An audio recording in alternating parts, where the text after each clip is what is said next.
Kim Pao fans, naiyak sa sobrang saya at kilig.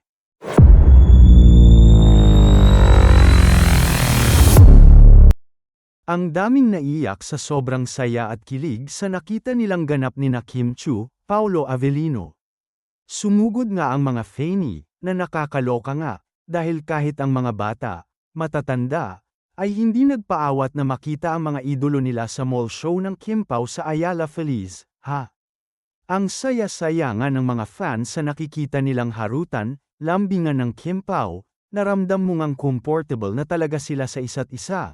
At kaya na nilang biruin, laruin, himasin, lambingin ang isa't isa.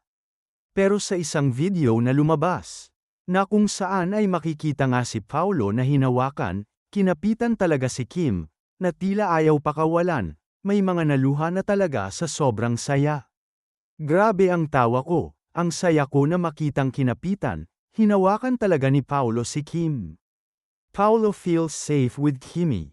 Ganun ang dating. Gusto ko ang mga move na ganito ni Paolo na kumakapit kay Kim.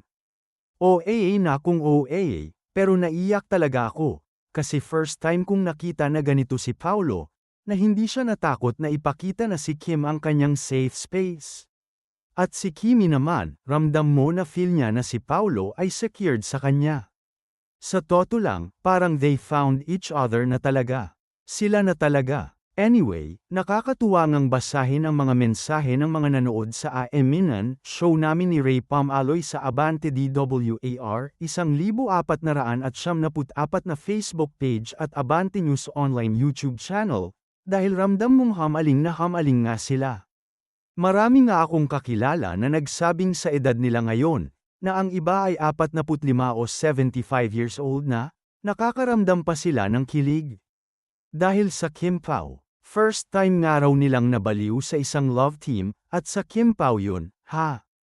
Kaya naman kahit ang lalayo pa nila, probinsya man, dumadayo talaga sila sa mga mall na pinupuntahan ng Kim Pao. At ang mga nasa abroad naman, gumagawa ng paraan para makatulong sa mga Kim Pao fans sa Pilipinas. Imagine, nagpapadala sila ng budget para lang maging successful ang lahat ng ganap ng Kim Pao sa Pilipinas, ha? Samantala, hindi na kinakaya ni Kim Chu ang mga resback sa kanya ni Paolo Avellino kaya naman ang Chinite Princess na mismo ang umaatres.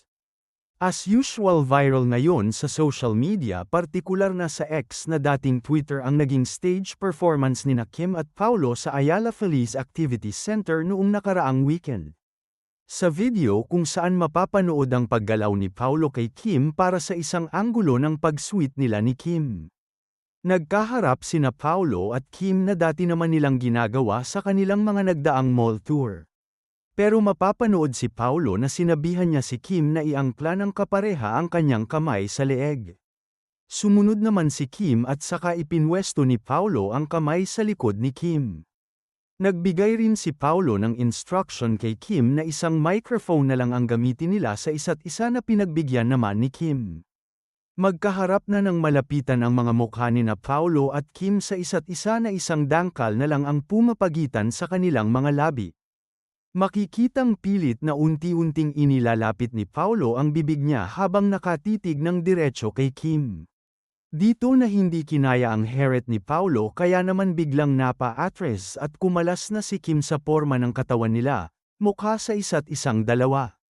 Sa gitna ng pagtawa ni Kim mapapansin ang pagkilig nito lalo't lumaban na ng landi sa kanya si Paolo. Hindi rin halos kinakaya ng mga Fanny ang pagiging palaban na ni Paolo ngayon na dati ay nagre-react lang sa mga ginagawa sa kanya ni Kim. Kaya naman ang reaksyon ng solid na si @Ati_Kia021, OMG. My boy is doing the triangle method. Go Pao, go, Kimiso, lumaban ka, ate ko. Dahil dito inaabangan ng marami ang mga susunod pang mall tour ng Kim Pao at sa mga gagawin pang landi at heret ni Paolo kay Kimmy. Sa kabilang banda, buhay na buhay talaga ang Kim Pao fever sa bansa. Matapos bumida sa first movie nilang My Love Will Make You Disappear, bidang-bida naman ngayon sa kauna-unahan nilang fashion cover sina Kim Chu at Paolo Avellino. Hot na hot ang peg ni Kim sa cover ng magazine dahil sa kanyang red hair at sexy outfit. Expensive and elegant naman ang looks ni Paulo sa suot na navy blue suit. Say ng mga Fanny, maging sa magazine ay umaapaw ang chemistry ng dalawa. Humakat naman ito ng sari-saring reaksyon mula sa mga netizen. Nice naman, may pagka-live action, anime vibes. Maganda makeup and outfit ni Kim. Nakakatunaw si Paulo tumitig. Parang si Lee Dong-wook sa Goblin. Undeniably may chemistry sila. Golden Retriever and Black Cat vibes works for them. Ang gwapo ni Paulo. I love Kim. Tago sa screen yung chemistry nila. Kakaloka. Windang na windang.